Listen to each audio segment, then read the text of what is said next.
Hai hai hai, selamat datang kembali di Mimin Art Channel. Tentunya penasaran kan dengan alur cerita selanjutnya? Yuk kita langsung saja dengerin ceritanya. 168. Ternyata anak sultan. Suasana yang tadi riuh oleh pertukaran suara orang-orang mendadak kening. Tak ada satupun yang berani mengeluarkan kata. Sesekali hanya terdengar suara saling berbisik. Lalu kemudian kembali hening, wajah Bu Mina memucat. Ucapan sang suami yang membongkar identitas sang bos seolah belum mampu diterima akal sehatnya. Bagaimana mungkin tetangganya yang mengaku sebagai pengawas lapangan itu adalah seorang pimpinan perusahaan? Kamu tidak sedang bercanda kan, Mas? Itu tidak mungkin kan? Tanya wanita itu dengan suara gemetar. Mana mungkin aku bercanda dalam keadaan genting begini? Kamu seharusnya pikir-pikir dulu sebelum bertindak. Kalau aku dipecat mau makan apa kita? Bukan hanya Bu Wina yang saat ini sedang ketakutan. Beberapa warga yang ternyata adalah karyawan di perusahaan yang sama pun ikut menciut. Aku tidak tahu, Mas, aku pikir mereka hanya orang biasa.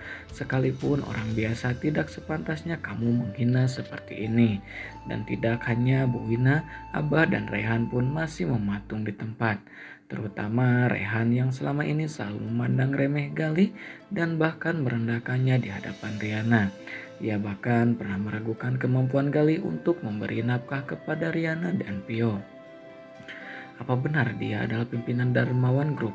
Rasanya tidak mungkin. Dia hanya mengendarai sepeda motor tua, padahal dia pasti punya mobil mewah kan? Ucap Rehan dalam hati. Ia melirik Pak Mul yang berdiri di sisinya. Apa Pak Mul tidak salah mengenali orang? Apa benar kalau dia yang salah satu pimpinan Darmawan Group? Benar Pak Rehan, maaf saya terpaksa memberitahu, padahal Pak Gali sudah meminta saya untuk tidak menyebut namanya atau membongkar identitasnya. Tapi keadaannya sedang seperti ini, saya rasa tidak masalah. Supaya tidak ada salah paham, saya mengerti Pak. Rehan mengangguk dengan sorot mata takjub. Pantas saja dia bisa memberikan mahar ratusan juta untuk Riana. Mengakunya dapat bantuan dari bos padahal dia sultan sesungguhnya. Kalau begitu saya coba bantu Pak Gali dulu. Setelah ini baru kita lanjut tentang rencana renovasi masjid. Silahkan Pak Mul. Lelaki dengan setelan jas itu langsung menerobos puluhan orang. Sementara di belakang sana, Rehan dan para pengurus masjid sudah was-was. Khawatir jika kejadian ini akan membuat sang donatur membatalkan niatnya mendanai renovasi masjid. Pak Mul menyapa sang bos dengan membungkukkan kepala sopan. Sejenak ia melirik Pak Imron yang tampak ketakutan. Pak Galih, maaf saya tidak tahu kalau Bapak tinggal di sekitar sini. Saya pikir di apartemen, ucap lelaki itu. Galih mengulas senyum tipis. Iya Pak Mul, saya di sini untuk menjemput istri dan anak saya. Pak Mul mungkin masih ingat dengan istri saya. Pak Mul melirik Riana sekilas lalu mengangguk sopan.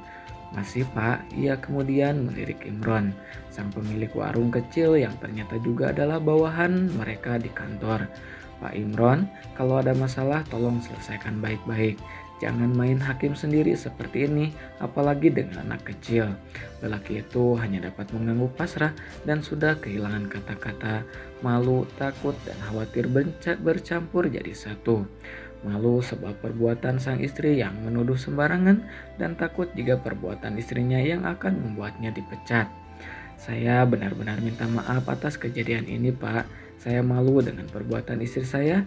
Dia seperti ini karena tidak tahu siapa Pak Gali. Ia melirik istrinya yang masih diam mematung. Kamu sih jangankan hanya coklat, seisi warung ini bahkan bisa dibeli Pak Galih kalau beliau mau. Ia berkata penuh sesal, ayo minta maaf sekarang. Bu Wina merasakan seluruh tubuhnya gemetar. Berharap kejadian ini hanyalah mimpi buruk yang akan sirna begitu ia terbangun. Namun semuanya sudah terjadi, ia hanya dapat menanggung malu. Saya minta maaf Pak Galih, Bu Riana tolong maafkan saya atas kejadian ini dan tolong kasihani kami. Jangan pecat suami saya, ucapnya seraya mengatukkan tangan di depan dada. Makanya lain kali pikir dulu kalau mau bicara, bikin malu saja kamu, pekik Pak Imron. Mari kita bicara baik-baik dengan kepala dingin. Jangan di sini dan menjadi tontonan orang-orang, ucap Galih. Baik Pak, silakan masuk, kita bicara di dalam saja. Ketika hendak melangkah masuk, Pio menyembunyikan wajah di lekukan leher sang ayah. Gak mau ayah, Pio mau pulang aja. Gak apa-apa sayang, kan ada ayah sama bunda di sini. Jangan takut ya. Baru saja Gali akan melangkah, tiba-tiba terdengar suara lantang seorang anak lelaki yang berhasil mengalihkan perhatian semua orang. Boy berjalan dengan menggandeng tangan papanya. Wah cepat, itu di sana tempatnya, ucap Boy sambil menunjuk ke arah warung. Suasana yang tadinya sudah tenang mulai dipenuhi ketegangan. Wajah Pak Imron semakin memucat ketika menyadari kedatangan sang bos besar bersama putranya. Alpian menatap Galih dan beberapa orang yang ada di sana. Maaf, ada apa ini? Tanya Alpian. Cuman salah paham Al, nggak apa-apa, jawab Galih, berusaha mengurangi ketegangan. Pak, Pio nggak mencuri, tadi kita mau jajan di sini, tapi malah diusir sama tante itu. Boy menunjuk ke arah Bu Wina, padahal Boy kan bawa uang yang papa kasih tadi. Anak lelaki itu merogok saku celana dan mengeluarkan bukti lembaran uang yang dimilikinya. Sabar nak, bicara pelan-pelan, jangan pakai emosi, ucap Alpian mengusap puncak kepala putranya. Habis kita dituduh nyolong Pak. Tadi kita udah keluar, tapi Pio lupa bawa tas bonekanya. Terus anak perempuan itu bawain tas Pio. Ia menunjuk Cira. Kamu kan yang masukin coklat dan permen ke tas Pio biar dituduh mencuri. Tapi yang berdiri di belakang, Boy turut membenarkan ucapannya. Membuat Cira seketika menunduk dan bersembunyi di belakang tubuh ibunya. Boy, jangan sembarang tuduh nak. Kamu yakin kalau Jira yang memasukkan makanan ke dalam tas? Tanya Galih. Yakin om, ayo ngaku kamu. Mendengar ucapan Boy, Pak Imron langsung menarik pergelangan tangan putrinya. Wajahnya terlihat begitu galak dan marah. Sini kamu, apa benar kamu yang memasukkan coklat dan permen ke tas Pio? Tak ada jawaban dari Jira, ia menunduk dengan mata berkaca-kaca. Jawab. Pak, tolong jangan pakai kekerasan, kasihan mental anaknya, bisa tanya baik-baik kan? Ucap Galih. Pak Imron semakin merasa bersalah meskipun putrinya dituduh, tapi ia masih memikirkan mental Jira. Maaf Pak, tapi ini sudah keterlaluan. Meskipun Jira anak saya, tapi saya tidak bisa membenarkan perbuatannya. Jira minta maaf ayah. Jira iri sama Pio karena bisa beli baju banyak dan bagus-bagus.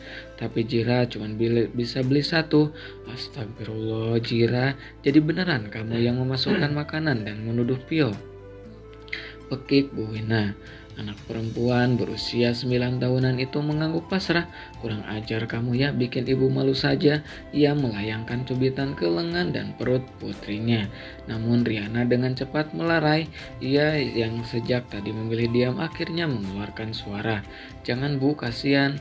Namanya juga anak-anak, mereka belum tahu membedakan benar dan salah. Tapi dia itu jahat tante, harus dihukum sesuai undang-undang yang berlaku dan... Ucapan Boy terpotong di udara karena lebih dulu dibekap bara dengan telapak tangan. Bisa panjang urusannya jika Boy sudah berkamuflase menjadi pengacara.